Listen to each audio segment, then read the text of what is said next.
Welcome back, y'all, to Alaskan Ballistics. We have a nice Alaskan day out here at the gravel pit here in Sutton, and Peck's 2A America challenged a what do you carry in the winter? What are your differences of your EDC in the winter versus the summer? And seeing it as how I got twice as much winter as the rest of y'all, I got a lot more experience and a lot to say about it. Okay, so first of all, let's talk about like around town EDC. It is still my Glock 19. I carry it inside the waistband, even in the winter. I practice drawing my coat and my shirt all the way up, shirt to tit, coat to tit, and draw, and that's that, okay? If I'm walking the dog, I carry the Smith & Wesson 2.09 millimeter. And the reason why I carry this is because the bears are hibernating. I do put a magazine in that has extreme penetrators and critical duty, and usually on top it's got 1 or 2 rounds of the 147 grain hard cast, which this gun can shoot just fine. But I carry that because it has the O-light, and the O-light is so bright and it's so dark. By the time I get home from work at 4:30, I might have like 10 or 15 minutes of usable light before I have to turn on a flashlight to walk the dog, and it's so dark. And we have a park across the street that we go walking in, and so or snowshoeing in mostly, and I carry this 90% of the time there. This MIE holster is pretty good. I don't have any barrel sticking out. It is open on the bottom, which is kind of a problem in the snow, so you got to make sure you don't fall down into the snow.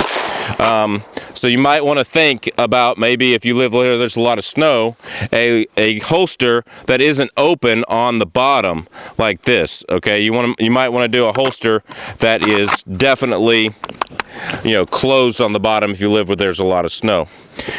Now, while we're walking, 9mm, not good enough for a moose stomp, which is more likely in the winter. We just had a moose cross the road in front of us, got scared because they knew I was coming.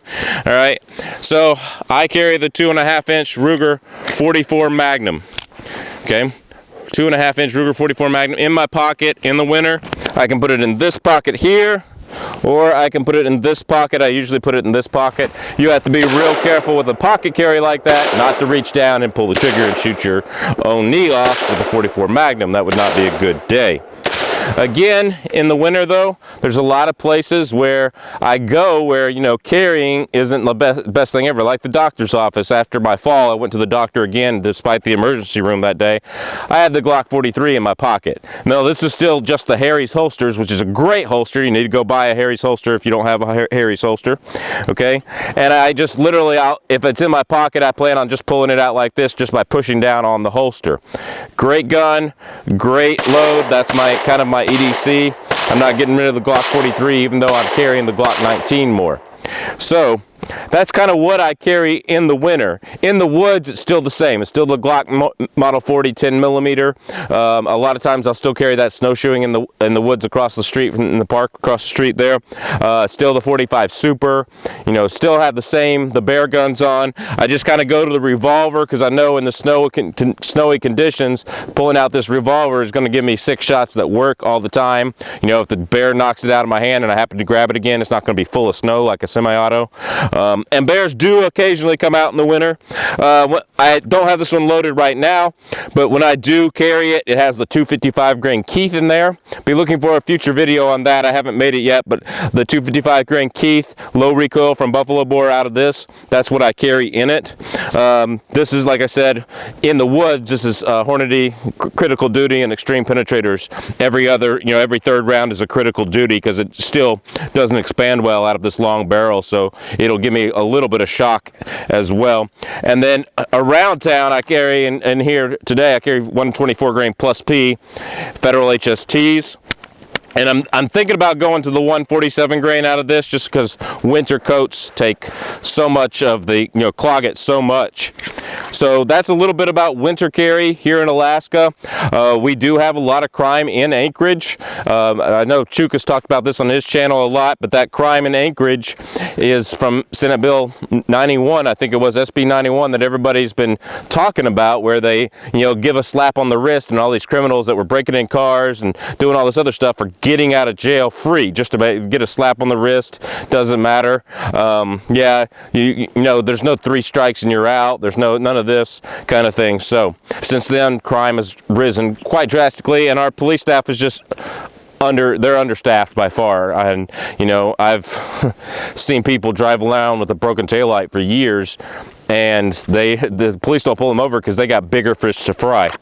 And that's how understaffed we are in Anchorage. So Smith & Wesson 2.0, Glock 43 is a pocket. My EDC is a Glock 19. A little bit big for this coat, so. And then 44 mag in this pocket. That's my winter carry. You know, around town, in the snowshoe area that I go across the street, that's my winter carry. Of course, you know, out in the woods, I'm still carrying the 10mm Glock Model 40. Probably going to insert the Glock 29 into this. We just started firing it today, and that looks pretty good. So I love my Glock 29. It's been 100% reliable so far. So we're just going to start doing the Glock 29 probably to replace the 43 as a pocket carry, in this pocket anyway. Okay, so Peck's 2A America wanted us to tag 2 other channels and make sure that 2 other channels got involved in what their winter carry is. So I'm going to tag 2 channels here in Alaska. Michael Kaylor, you got to do a video, tell us what your winter carry is, show us how it's going. And then Hammerheart Outdoors. What is your winter carry? You guys need to subscribe to these 2 channels if you haven't already. Link is in the description. I think the Kentucky Patriot, you know, challenged me.